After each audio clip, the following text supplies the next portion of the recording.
প্রিয় দর্শক আসসালামু আলাইকুম, কেমন আছেন সবাই? আশা করছি ভালো আছেন। আজকের পর্বে তৈরি করে দেখাবো মজার একটি রেসিপি। আর এই রেসিপিটি কিন্তু খেতে দুর্দান্ত মজা। আর যেহেতু এখন বর্ষাকাল, ইলিশ মাছের সিজন, ইলিশ মাছ না হলে কিন্তু একদম জমে ওঠে না। আর যারা ইলিশ মাছ দিয়ে পাতলা পাতলা তরকারি খেতে পছন্দ করেন, আজকের রেসিপিটি কিন্তু তাদের জন্য। এই রেসিপিটি এত মজা, তো দেখুন আমি এখানে কড়াইতে তেল গরম করে নিয়ে এখানে কাঁচামরিচ, পেঁয়াজ, রসুন আর অল্প একটু জিরা দিয়ে দিয়েছি। 1 চা চামচের মতো দিয়ে সম্পূর্ণটা ব্লেন্ড করে নিয়েছি। চাইলে আপনারা এটা পাটায়ও বেটে নিতে পারেন। তো মশলাটাকে আমি দিয়ে কিছু সময় কষিয়ে নেব। তো কষানোর পরে আমি এখানে সামান্য একটু লাল মরিচের গুঁড়া দিয়ে দিচ্ছি হলুদের গুঁড়া, আর দিয়ে দিব লবণ, স্বাদমতো লবণ দিয়ে এখন মশলাটাকে কষিয়ে নেব। তো এখানে লাল মরিচটা দিলাম হালকা একটু, তরকারি কালারটা দেখতে ভালো লাগবে এজন্য দিয়েছি। আপনারা চাইলে মরিচের গুঁড়াটা স্কিপ করতে পারেন। এটা মরিচের গুঁড়া ছাড়াও কিন্তু কাঁচা মরিচ দিয়ে অনেক সুন্দর রান্না করা হবে, কালারটাও কিন্তু সুন্দর আসবে। তো আমি একটু দিয়েছি, দেখতে ভালো লাগবে এই কারণে, এটা অপশনাল। তো মশলাটাকে কিন্তু খুব সুন্দর করে কষিয়ে নিতে হবে। এই অবস্থায় সামান্য একটু বাটি ধোয়া পানিটা দিয়ে দিলাম, যে বাটিতে মশলাটা ছিল সেই বাটিটা ধুয়ে সামান্য একটু পানি দিয়ে দিয়েছি।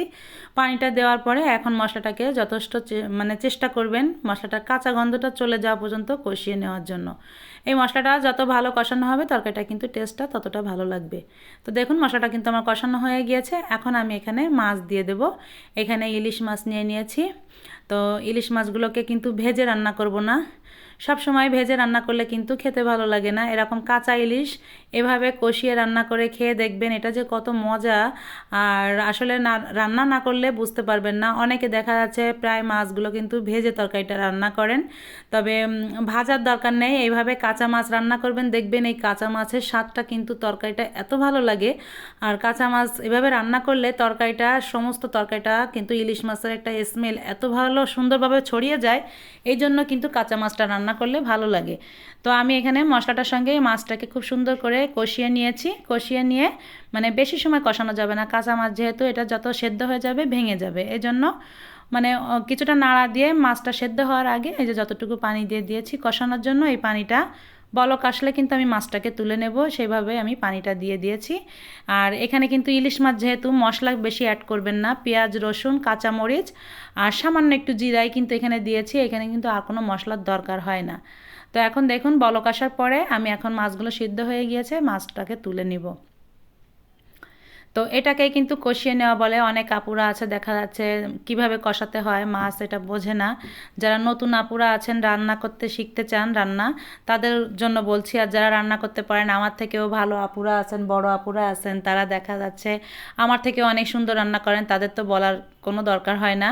তারপরেও বলছি যারা নতুন রাঁধুনি তাদের জন্য বলছি। এখন দেখুন মাছটাকে আমি তুলে নিয়েছি। তুলে নিয়ে এর ভেতরে কিন্তু কাঁচা কলাটা দিয়ে দেব। এখানে আমি কাঁচা কলা তরকারি রান্না করব। আর এই ইলিশ মাছের সঙ্গে কাঁচা কলাটা কিন্তু খুব যায়, আর এটা খেতেও কিন্তু খুব ভালো লাগে।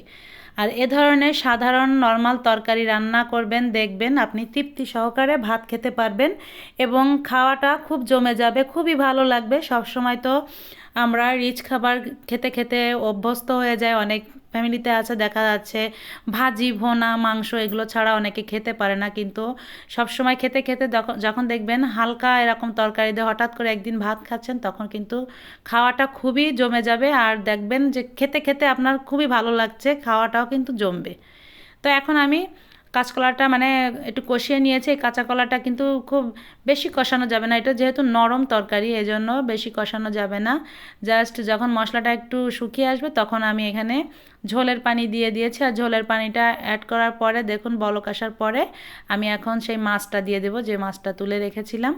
আর কাঁচকলাতে একটু পানি দিতে হয় বেশি করে, কারণ এই কাঁচা কলার তরকারিটা রান্না করে নামানোর পরে এটা কিন্তু ঝোলটা ঠান্ডা হয়ে গেলে খুব ঘনত্ব বেড়ে যায়, শুকিয়ে যায়। এজন্য আপনি যে অনুপাতে ঝোল রাখবেন ঠিক সেই অনুপাতে কিন্তু পানিটা দিবেন, তার থেকে একটু বেশি। কারণ রান্না করার পরে আর একটু ঝোল ঝোল অবস্থায় নামাতে হয়। আর এটা যতটা ঠান্ডা হবে কলাটা ঝোলটা সোক করে নেয়, এজন্য একটু পাতলা পাতলা অবস্থায়, ঝোল অবস্থায় তরকারিটা নামাতে হয়। তো মাছটা দিয়ে দেওয়ার পরে খুব ভালো করে আমি 8-10 মিনিট এভাবে জাল করে নিব। আর এই তরকারিগুলো খুব মানে চুলার আঁচটা বাড়িয়ে দিয়ে রান্না করবেন যখন বলক এসে যাবে। চুলার আঁচটা কিন্তু এভাবে বাড়িয়ে দিয়ে রান্না করলে ঝোলটা কিন্তু খুব সুন্দরভাবে মানে রান্না করা হয়, রান্নাটা খেতেও কিন্তু ভালো লাগে। এই ধরনের তরকারি যখন রান্না করবেন, চড়া জালে রান্না করবেন, দেখবেন এই রান্নাটা খেতে কিন্তু ভালো লাগে আর ঝোলটাও কিন্তু খুবই সুন্দর হয়, ঝোলের কালারটাও কিন্তু সুন্দর হয়। মশলা আপনি যাই অ্যাড করুন না কেন, ঝোলটা কিন্তু খুবই সুন্দর হয়। তো দেখুন তরকারিটা আমার রান্না করা হয়ে গিয়েছে, এখন আমি নামিয়ে নিব। কালারটা কত সুন্দর আসছে। তো আমি একটু সামান্য লাল মরিচের গুঁড়া দিয়েছিলাম, লাল মরিচের গুঁড়াটা না দিলেও কিন্তু কালার খুবই সুন্দর আসতো। তো দেখুন অনেক সুন্দর একটি তরকারি হয়েছে, তাই না? আর এই তরকারি দিয়ে আমার তো মনে হচ্ছে এখনই আমি ভাত খেতে বসে যাই। আমার এটা কিন্তু খুবই পছন্দ, ইলিশ মাছ আর কাঁচা কলার তরকারি আমার খুব পছন্দের একটি তরকারি। তো রেসিপিটি ভালো লাগলে অবশ্যই একটি লাইক কমেন্ট শেয়ার করে চ্যানেলটিকে সাবস্ক্রাইব করে পাশে থাকবেন। যারা আমার ফেসবুক পেজটি ফলো করেনি তারা অবশ্যই আমার ফেসবুক পেজটি ফলো করে দিবেন। সবাই ভালো থাকবেন, সুস্থ থাকবেন। আল্লাহ হাফেজ।